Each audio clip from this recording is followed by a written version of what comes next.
അസ്സലാമു അലൈക്കും വറഹ്മത്തുള്ളാഹി വബറകാതുഹു. എല്ലാ കൂട്ടുകാർക്കും പുതിയൊരു വീഡിയോയിലേക്ക് സ്വാഗതം. ചില പ്രത്യേക സമയങ്ങളിലുള്ള പ്രാർത്ഥനയ്ക്ക് അല്ലാഹു തആല വളരെ പെട്ടെന്ന് ഉത്തരം നൽകുന്നതാണ്. അതുപോലെയുള്ള ചില സമയങ്ങളാണ് ഞാൻ ഇന്നിവിടെ പറയാൻ പോകുന്നത്. അതിൽ ഒന്നാമത്തെ സമയമാണ് രാത്രിയിലെ 3-ാം നേരം. അതുകൊണ്ടാണ് തഹജ്ജുദ് നമസ്കാരത്തിലെ പ്രാർത്ഥനയ്ക്ക് പെട്ടെന്ന് ഉത്തരം കിട്ടുന്നത്. 2. ബാങ്കിന്റെയും ഇഖാമത്തിന്റെയും ഇടയിലുള്ള സമയം. ഈ സമയത്ത് എല്ലാവരും സംസാരിച്ച് സമയം കളയാറാണ് പതിവ്. 3. നമസ്കാര സമയം. അതിൽ സുന്നത്ത് നമസ്കാരവും പെടും. പിന്നെ സുജൂദ് ചെയ്തുകൊണ്ടുള്ള പ്രാർത്ഥനയും അല്ലാഹു പെട്ടെന്ന് സ്വീകരിക്കും. 4. ഫർള് നമസ്കാരം ശേഷമുള്ള ദുആ.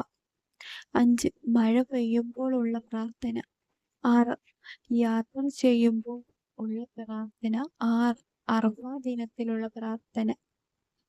7. റമളാൻ മാസത്തിലുള്ള ഏത് സമയത്തിലുള്ള പ്രാർത്ഥനയും അല്ലാഹു പെട്ടെന്ന് സ്വീകരിക്കുന്നതാണ്. 8. നോമ്പ് തുറക്കുന്ന സമയത്തുള്ള പ്രാർത്ഥന അല്ലാഹു പെട്ടെന്ന് സ്വീകരിക്കും.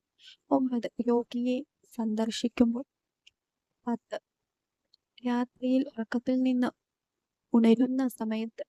11. കോഴി കൂവുന്ന സമയം. 13. വുളുവിന് ശേഷമുള്ള പ്രാർത്ഥന. 14. സുബഹയുടെ സമയം കഴിഞ്ഞാൽ സൂര്യൻ ഉദിച്ച് ഉയരുന്ന സമയം.